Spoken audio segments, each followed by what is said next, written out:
Human veteran challenged an orc warrior. Unaware. She had defeated an army alone. There are warriors who collect medals like children collect stones on a beach. Shiny, numerous, and ultimately decorative. And then there are warriors who carry a single stone in their pocket, and that stone weighs more than all the gold in all the kingdoms combined. This is a story about the difference between the two. Commander Bastian Greymore had 43 medals pinned to his formal dress uniform. He knew because he counted them every morning while his squire polished each one until it caught the light just right. 43 pieces of recognition for 43 moments of glory spread across 37 years of military service. They clinked when he walked, a sound he'd grown to enjoy, like a personal symphony announcing his presence before his boots did. He was 68 years old, though he'd lie and say 58 if asked. His hair and beard had gone the color of winter clouds, white with hints of gray that he thought made him look distinguished rather than old. The scars on his face told stories he liked to retell at banquets, usually with embellishments that grew more dramatic with each glass of wine. The peace summit at Thornhaven Keep was, in Bastian's professional opinion, a waste of everyone's time. 3 months of planning, 2 weeks of diplomatic correspondence, and countless resources spent to bring humans and orcs to the same table, as if talking would somehow erase centuries of conflict, as if words could rebuild trust when blood had built walls. But orders were orders, and Lord Ambrose Kelton, the king's diplomat who organized this exercise in futility, had specifically requested Bastian's presence. "Your reputation precedes you, Commander," Ambrose had written. "Your presence will demonstrate our commitment to this peace." What Ambrose meant but was too diplomatic to say was, "We need someone impressive-looking to intimidate the orcs into behaving." Bastian was fine with that interpretation. The great hall of Thornhaven Keep had been prepared with the kind of excessive care that screamed, "We're trying very hard to make this work." Tables arranged in a careful circle so no one sat at the head. Banners from both human and orc territories hanging at equal heights. Food from both cultures laid out in separate sections, because apparently even cuisine needed to maintain borders. Bastian stood near the human delegation, his medals catching candlelight like tiny suns, talking to Captain Wilfred, his young protege who wrote down nearly everything Bastian said in a leather journal he kept in his belt pouch. "Notice their posture, Wilfred," Bastian said, gesturing subtly toward the orc delegation across the hall. "They stand like they're ready to fight at any moment. No refinement, no discipline, just brute readiness." Wilfred scribbled furiously. "Like animals, sir." "I wouldn't say that in present company," Bastian replied with a slight smile. "But between us, they're warriors by accident of birth, not by training. Strong, yes, dangerous, certainly, but they lack the sophisticated martial education that separates a true soldier from from someone who simply hits things very hard." It was at that precise moment that Sharka entered the hall. She didn't enter the way Bastian entered rooms, with purpose and presence that demanded attention. She simply walked in through the side door, quiet as morning mist, and took her position near the orc delegation. She was tall, even for an orc, perhaps 6.5 feet, with the kind of build that suggested strength without advertising it. Her skin was the deep green of forest shade, and her armor was functional rather than decorative. Leather and steel, worn smooth in places from use, scarred in others from impacts. No ornaments, no engravings, just protection that had proven itself reliable through repeated testing. Her face was calm. That was the word that came to mind. Not peaceful, not serene, but calm in the way that deep water is calm. You know there's depth there. You just can't see it from the surface. Most orcs Bastian had encountered carried themselves with a kind of aggressive confidence. They wanted you to know they could break you. But this one looked like she'd already broken enough things to last a lifetime, and had no particular interest in adding to the count. "Who's that?" Wilfred asked, following Bastian's gaze. "One of their guards, apparently," Bastian said. "Lord Ambrose mentioned they'd bring security, as if we'd allow violence at a peace summit." He snorted. Typical orc thinking. Always preparing for war even when discussing peace. Brother Anselm, the elderly scribe who was documenting the summit, appeared at Bastian's elbow like a ghost manifesting from text.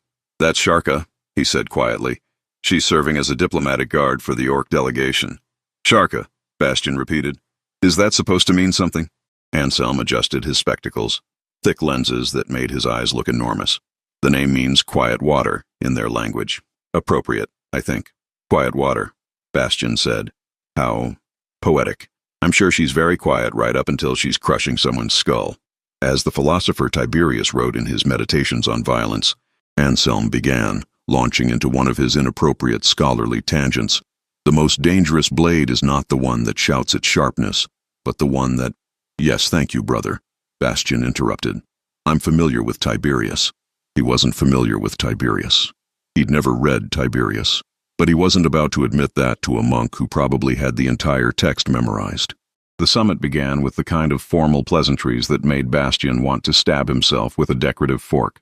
Lord Ambrose spoke about new dawns and bridges built from understanding and other metaphors that sounded impressive but meant nothing. The Orc chieftain, a scarred veteran whose name Bastian hadn't bothered to learn, responded with equally empty words about honor and shared future. All the while, Sharka stood near the back of the Orc delegation, silent and still. She didn't fidget, didn't shift weight, didn't look around the room with curiosity or suspicion. She just was, like a piece of furniture that happened to be alive. It irritated Bastian in a way he couldn't quite articulate. There was something about her stillness that felt like judgment, like she was watching everything and finding it all slightly disappointing. 2 hours into the summit, during the meal portion where everyone was supposed to mingle and build rapport, Bastian found himself approaching the Orc delegation. Not because he wanted to, but because Lord Ambrose had given him a pointed look that meant, go make an effort. He walked up to where Sharka stood, still maintaining her post near the wall despite the informal atmosphere. Up close, she was even taller than he'd estimated. He had to tilt his head back slightly to meet her eyes, which were amber-colored and eerily calm.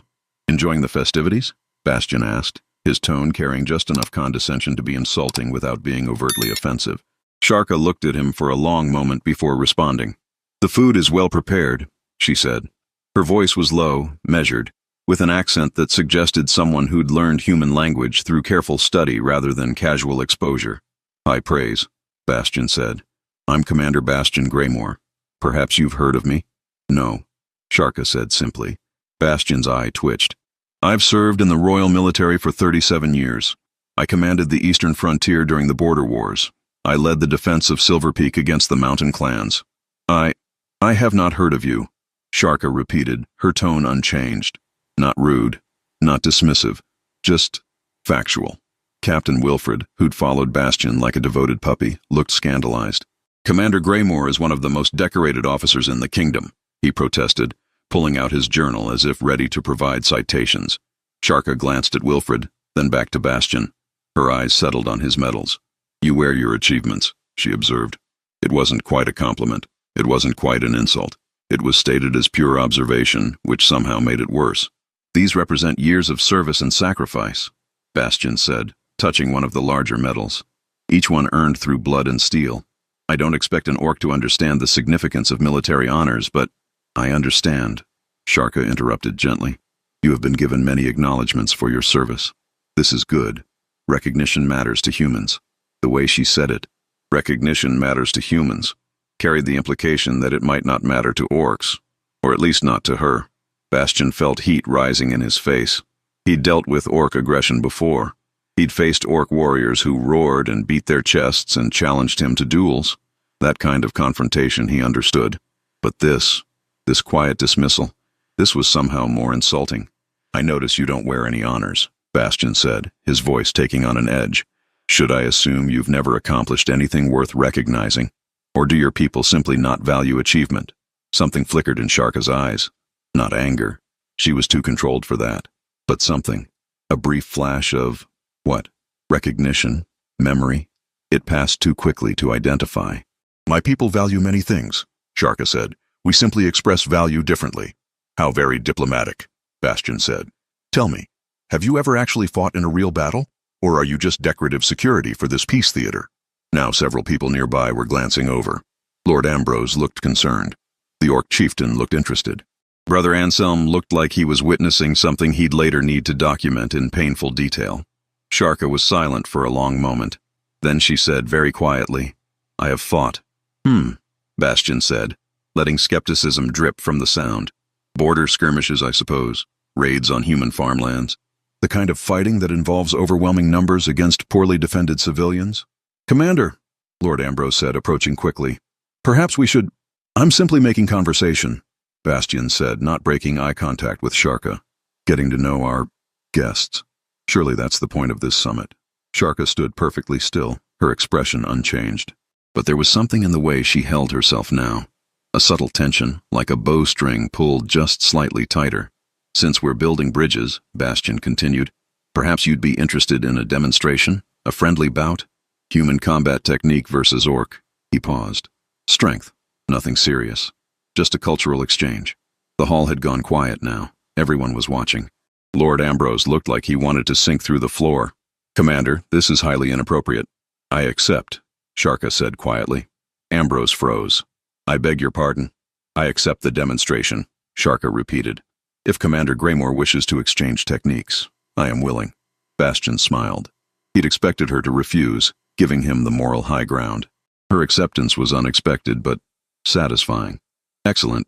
When would you prefer?" "Now," Sharka said. 30 minutes later, the great hall had been cleared.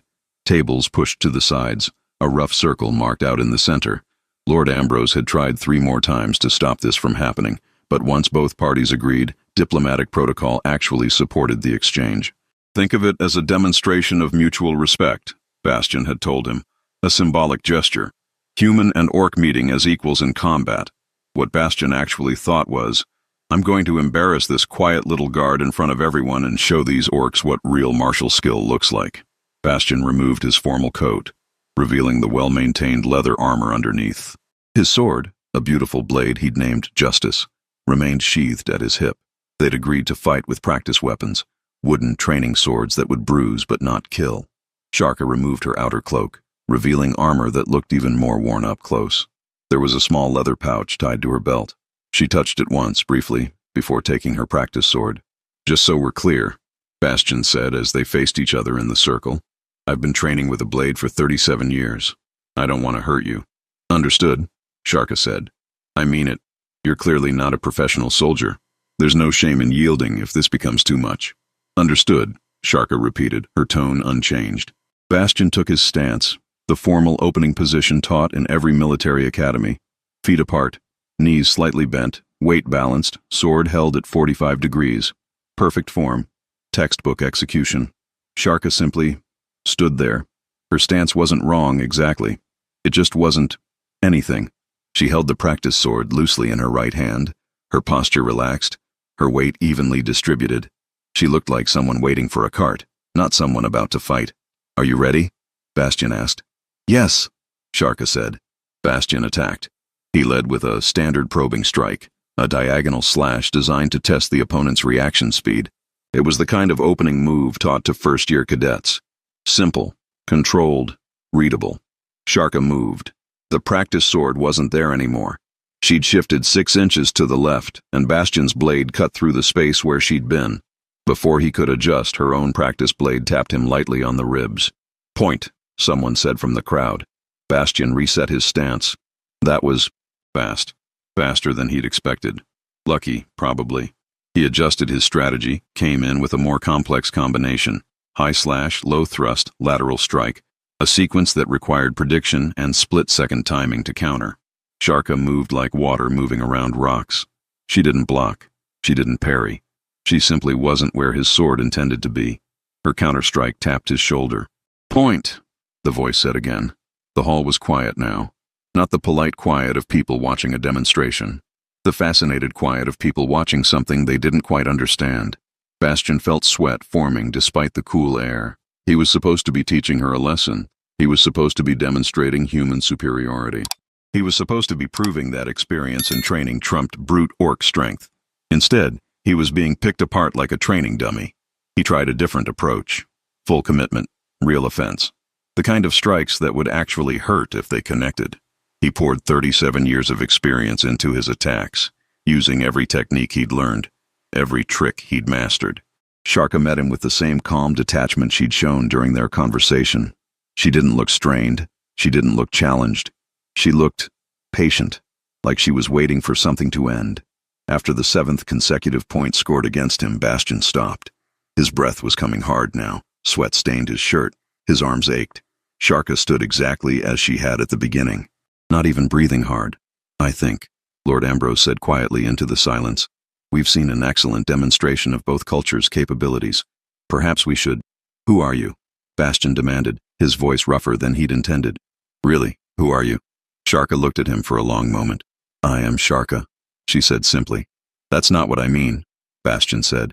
You fight like someone who's done this before. Many times before. I have fought before, Sharka confirmed. As you asked. In what battles? Bastion pressed. What campaigns? Does it matter? Sharka asked. It matters to me, Bastion snapped, and there was real frustration in his voice now. The kind that comes when your understanding of the world suddenly doesn't match reality. An old orc stepped forward from the delegation. His face was a roadmap of scars, and his throat bore a massive burn mark that suggested why he didn't speak, but his presence commanded attention despite his silence. Kulmar, Bastion remembered, one of the orc advisors, the one Brother Anselm had mentioned, the veteran who'd lost his voice in battle. Kulmar made a series of hand gestures. Bastion didn't understand them, but Brother Anselm translated in a quiet voice that somehow carried through the hall. He says you asked if she has fought in real battles. He says you should be more specific. Do you mean the defense of Blood Pass? The holding of Crimson Valley? The Blood Pass, Bastion interrupted. The name meant something. It tickled at the edge of his memory like a word you know, but can't quite recall. Yes, Brother Anselm said, adjusting his glasses. 7 years ago, during the height of the border conflicts, Blood Pass was a strategic choke point between orc and human territories. Control of the pass meant control of trade routes, supply lines, and... I know the strategic importance, Bastion said impatiently. What happened there?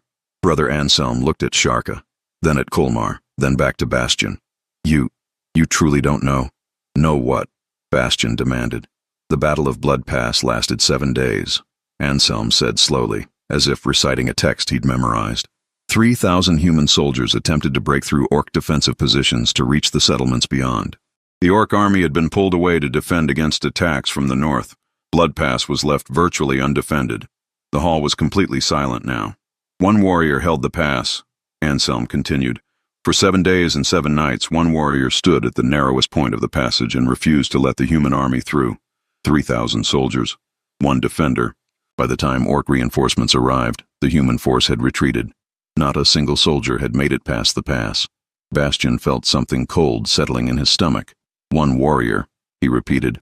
The story spread through both armies, Anselm said. Humans claimed it was impossible. Clearly the orcs were lying or exaggerating, or there must have been hidden reinforcements. Orcs claimed it was legend. Their greatest warrior had achieved the impossible. Both sides dismissed it as propaganda. Kulmar made more hand gestures. He says, Anselm translated, that he was with the reinforcement force that arrived on the 8th day. He says they found Sharka still standing at the pass, surrounded by broken weapons, covered in wounds that should have killed her, but still standing. Bastion looked at Sharka. She stood there, unchanged, expressionless, watching him with those calm amber eyes. He says, Anselm continued, that the human soldiers she fought against tried to write their own reports. But no commander would believe that one orc had held off an entire army, so the reports were amended. Casualties were attributed to terrain, to weather, to supply problems. Anything but the truth. That's... Bastion started. That's impossible. Yes, Sharka said quietly. That is what people said. No one person could... No, Sharka agreed. One person could not. But I was not a person. I was the pass. And the pass does not move. Bastion felt like the ground was tilting beneath him. He'd spent 43 years earning his medals. 43 moments of glory. 43 achievements carefully documented and recognized. And this orc, this quiet, undecorated warrior who didn't even carry her name like a banner, had accomplished something so impossible that both sides had chosen not to believe it. Why didn't you say something? Bastion asked, and his voice was quieter now. When I mocked you, when I challenged you, why didn't you tell me? Sharka was silent for a moment. Then she reached to her belt and removed the small leather pouch. She opened it carefully and pulled out a smooth black stone. Small, unremarkable, about the size of a coin. She held it up so Bastion could see. The surface was covered in tiny scratches, thousands of them, carved with meticulous care. 3,000 scratches, Sharka said softly. One for each soldier I protected by holding the pass. Not the ones I fought. The ones beyond the pass. The orc civilians, the families, the children who would have died if the human army had broken through. She closed her fist around the stone. You asked why I did not tell you of my accomplishments, Sharka continued. I did not tell you because accomplishments are not stories to display. They are weights to carry. Every scratch on this stone is a human soldier I stopped. Every scratch is a life I took to preserve other lives. This is not glory. This is burden. She put the stone carefully back in its pouch. You wear your 43 moments of recognition on your chest, Sharka said, looking at Bastion's medals. I carry my 3,000 moments of necessity in silence. These are different approaches to the same work. Neither is wrong. But do not confuse visibility with value, Commander. The loudest victories are not always the greatest ones. Bastion felt something breaking inside him. Pride, maybe, or certainty, or the comfortable understanding he'd built over 37 years about what made a warrior worthy. He started, then stopped. What do you say when you've spent an entire evening demonstrating your own arrogance? When you've mocked someone who accomplished in 7 days what you couldn't accomplish in a lifetime? I apologize, Bastion said finally, and the words felt like pulling arrows from his own flesh. I judged you, based on assumptions, based on prejudice, based on, he gestured helplessly at his own medals, based on thinking these meant I understood warfare better than someone who didn't wear them. Apology noted, Sharka said, not accepted, just noted. She turned to leave the circle. Wait, Bastion said. I need to understand. How did you do it? 7 days alone against 3,000 soldiers. How is that possible? Sharka paused. Have you ever stood in a doorway, Commander? What? A doorway, Sharka repeated. A single narrow passage. How many people can attack through a doorway at once? 1, Bastion said slowly. Maybe 2 if they're coordinated. Yes, Sharka said. Blood Pass is a doorway. Very long, very narrow. At its narrowest point, perhaps 3 soldiers could fight side by side. Not 3,000. Just 3. She looked at him. I did not fight 3,000 soldiers, Commander. I fought 3 soldiers. Over and over. For 7 days. The soldiers behind could not help. Could not flank. Could not use their numbers. They could only wait their turn to step forward. And I did not let anyone pass. But 7 days without sleep, without rest. I did not say it was easy. Sharka interrupted gently. I said it was necessary. There is a difference. She walked away, back toward the Orc delegation. Kulmar placed a hand on her shoulder, a gesture of respect that transcended species. Lord Ambrose approached Bastion carefully, as if approaching someone who'd just received devastating news. Commander, Ambrose said quietly, perhaps you'd like to retire for the evening? The silent storm, Bastion said, the name clicking into place in his memory. There were rumors, stories. Soldiers would tell them around campfires, about an orc who could hold impossible positions, who never spoke, never boasted, just stood. We thought they were ghost stories, cautionary tales to keep men from taking unnecessary risks. Not all legends are false, Brother Anselm said, appearing at his other elbow. As the philosopher Marcellus wrote, history is simply legend that someone bothered to document properly. Though in this case, both sides chose not to document. Inconvenient truths make for uncomfortable reading. Captain Wilfred stood nearby, his journal hanging limply in his hand, looking at his commander with something that might have been disappointment, or maybe just confusion about which version of the world to believe. The summit continued over the following days, but Bastion's participation was notably quieter. He listened more than he spoke, observed more than he declared. His medals seemed heavier somehow, or perhaps he simply noticed their weight for the first time. On the final day of the summit, as delegations prepared to depart, Bastion found Sharka standing on one of the keep's outer walls, looking toward the mountains in the distance. He approached slowly, less sure of himself than he'd been in decades. Blood Pass is north of here, he said. It wasn't a question. Yes, Sharka confirmed. I've given orders to have it documented, Bastion said. Properly. The truth, not the comfortable fiction we've been telling ourselves. Future commanders should know what happened there. Sharka was silent for a moment. Why? Because legends can teach us, Bastion said, but only if we're willing to listen. Only if we're willing to admit when we don't know something. He paused. I'm sorry, for what I said, for how I treated you. You apologized already, Sharka said. Yes, Bastion agreed, but that apology was about my pride being wounded. This apology is about respecting what you actually accomplished. They're different things. Sharka looked at him, and for the first time, something that might have been approval flickered in her amber eyes. You wear your medals, she said. I wear my stone. Perhaps we both carry our choices the only way we know how. Perhaps, Bastion said. Though I think, he looked down at the 43 pieces of metal pinned to his chest. I think I might wear fewer of these, going forward. Why? Sharka asked. Because someone once told me that the loudest victories aren't always the greatest ones, Bastian said, and I'm beginning to understand what she meant. They stood in silence for a while, two warriors from different worlds, looking at the same mountains and perhaps, for the first time, seeing them the same way. Finally, Sharka spoke. The hardest battles are not against enemies, Commander. They are against our own certainty. Your willingness to question what you were certain of, this is a victory worth more than any medal. But not one I'll put on my uniform, Bastian said with a slight smile. No, Sharka agreed, and there might have been the ghost of a smile on her face too.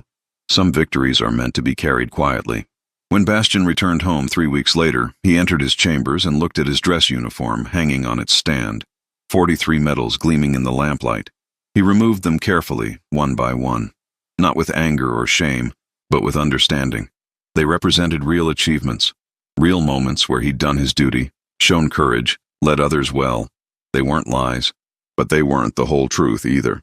He kept 3 medals, the one for his first command, because everyone should remember where they started, the one for defending Silver Peak because that battle had taught him the cost of leadership, and the one presented by a young soldier he'd saved, because it represented someone else's gratitude rather than his own glory. The rest went into a wooden box in his drawer, still honored, still meaningful, but no longer worn like armor against the world's judgment. He understood now that the warriors you couldn't see, the quiet ones, the burdened ones, the ones who carried stones instead of medals, might be carrying weights that would crush most others. Captain Wilfred noticed the change immediately the next morning. "Sir," he said, gesturing to the much simpler uniform. "Your medals?" "I kept the important ones," Bastian said. "But all of them are important," Wilfred protested, pulling out his journal. "You earned each one through moments that matter," Bastian interrupted gently.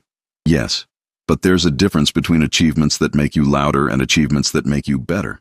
I'm learning to tell them apart." Wilfred frowned, his pen hovering over the page. Should I write this down?" "Only if it helps you remember," Bastian said. "Not everything worth learning needs to be documented." Years later, when Bastian finally retired from active service, they held a ceremony. Lord Ambrose spoke about his decades of dedication. Fellow officers shared stories of his leadership. The king himself presented a final commendation. But the moment Bastian remembered most came afterward, when he was walking through the crowd of attendees and noticed a tall figure standing near the back. Sharka had attended. She wore no formal attire, carried no weapon, bore no insignia of rank. She was simply there, quiet as ever, like a piece of the landscape that happened to be alive. Their eyes met across the crowd. She nodded once. He nodded back. No words were necessary. Some respect is carried in silence. That night, Bastian sat in his study, looking at the 3 medals he'd kept. And then, from a locked drawer, he pulled out a small wooden box that had arrived mysteriously several years prior, with no return address. Inside was a smooth river stone, plain, simple, unremarkable. It had no scratches carved into it, no marks of any kind. But Bastian understood its meaning anyway. It was what you carry when you've learned that glory is not the same as worth. When you've realized that the strongest warriors are not those who collect the most recognition, but those who carry the heaviest burdens with the quietest grace. He held the stone in his palm, feeling its weight. Some gifts are heavier than medals, but they're also more valuable. If you've listened this far, you know the truth now. You know that honor isn't measured in gold pinned to your chest, but in the weight you're willing to carry when no one's watching. You know that the greatest warriors aren't always the ones whose names echo through history. They're the ones who stand in doorways 7 days running to protect people they'll never meet. In a world that rewards loud achievement, remember the silent ones. In a society that celebrates visible glory, honor the invisible burden carriers. In moments when you're tempted to measure worth by decoration and display, remember a warrior who carved 3,000 scratches into a stone and kept them hidden, because real strength doesn't announce itself. It simply stands in the doorway and refuses to move. If this story made you think about the difference between glory and honor, between recognition and worth, between what we show and what we carry, then hit subscribe. We share stories like this every week, tales that remind us that the most powerful warriors are often the quietest ones. Tell me in the comments, do you wear your achievements or carry them quietly? Because both are valid. But understanding the difference, that's wisdom.